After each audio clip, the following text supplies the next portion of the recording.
భాగవతం 4వ స్కంధం. సుకమహర్షి ఇలా మొదలు పెట్టాడు.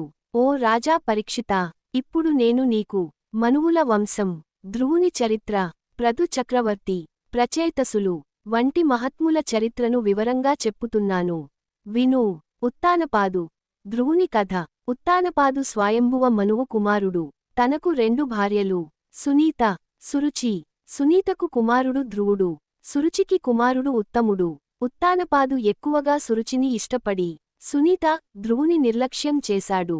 ఒకరోజు చిన్నవాడు అయిన ధ్రువుడు తండ్రి ఓడిలో కూర్చోవాలనగా, సురుచి ఘాటుగా ఇలా తిట్టింది: నువ్వు నాకు పుట్టలేదు కాబట్టి ఇక్కడ కూర్చోలేవు, మళ్ళీ నన్ను పుట్టుకుని రావాలి. చిన్న వయసులోనే ఇలా అవమానం ఎదురైన ధ్రువుడు తల్లి దగ్గర వెళ్లి బాధ చెప్పాడు. సునీత శాంతంగా ఇలా అన్నది: తల్లీ, నీకు రక్షకుడు ఎవరంటే నారాయణుడే. ఆ మాట ధ్రువుని హృదయంలో బలంగా నిలిచింది. 5 ఏళ్ల వయసులోనే అరణ్యంలోకి వెళ్లి విష్ణు దర్శనానికి తపస్సు మొదలెట్టాడు. ధ్రువుని తపస్సు. అరణ్యంలో నారదుడు కలుసి ధ్రువుని పరీక్షించాడు. చిన్నవాడా, ఇంత తపస్సు ఎందుకు? ఆడుకుంటూ జీవించు.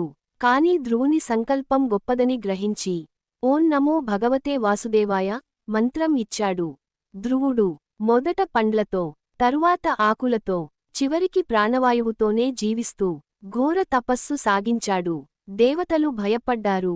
ఈ బాలుడి తపస్సు వల్ల లోకానికి భారం వస్తుందేమో. విష్ణు దర్శనం మరియు ధ్రువుని గౌరవం. చివరికి విష్ణుమూర్తి ప్రత్యక్షమై చక్రగదాధారిగా ధ్రువుని దయచూశాడు. ధ్రువా, నీ భక్తి అమోఘం. నీవు ఎప్పుడూ వెలిగే ధ్రువనక్షత్రం అవుతావు అంటూ ఆశీర్వచనం ఇచ్చాడు. ధ్రువుడు తిరిగి వచ్చి తండ్రి రాజ్యాన్ని స్వీకరించి ధర్మబద్ధంగా పాలించి జీవితాంతం పరమ గమ్యానికి చేరాడు. వేనా మరియు ప్రదు చక్రవర్తి.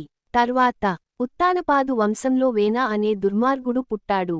వాడు యజ్ఞాధర్మాలను తక్కువ చేసి ప్రజలను పీడించాడు. ఋషులు వేనాను శపించి సంహరించారు. వేనా శరీరంలోని శుద్ధతత్వం నుంచి ప్రదు మహారాజు అవతరించాడు. ప్రదు భూదేవిని సారవంతం చేశాడు. ధాన్యాన్ని పునరుద్ధరించాడు. ప్రజలకు ధర్మాన్ని స్థాపించాడు. భూదేవి మొదట భయంతో పంటల్ని దాచిపెట్టగా, ప్రదు ధైర్యంతో ఆమెను ఒప్పించి పొలం పంటలు పునరుద్ధరింపజేశాడు. అందుకే ప్రదు అన్నాధాత అని పేరు పొందాడు. తరువాత అతడు కూడా రాజ్యాన్ని వదలి తపస్సులో లీనమయ్యాడు. ప్రచేతసులు. తరువాత ప్రదు వంశంలో ప్రచేతసులు అనే 10 మంది మహారాజులు పుట్టారు.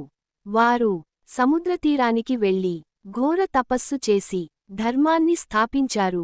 వీళ్లలో ఒకరు మరిష అనే అప్సరసను పెళ్లి చేసుకుని సృష్టిని విస్తరింపజేశారు. ఇలా ధర్మం, సృష్టి పునరుద్ధరణ కొనసాగింది. 4వ స్కందం సారాంశ. తనిఖీ గుర్తు బటన్. ధ్రువుని అవమానం, తపస్సు, విష్ణుదర్శనం, ధ్రువనక్షత్రం. వేనా దుర్మార్గం, ప్రదు అవతారం, భూదేవి ధాన్య ప్రసాదం. ప్రదు తపస్సు. ప్రచేతసుల ఘోర తపస్సు మరియు సృష్టి విస్తరణ.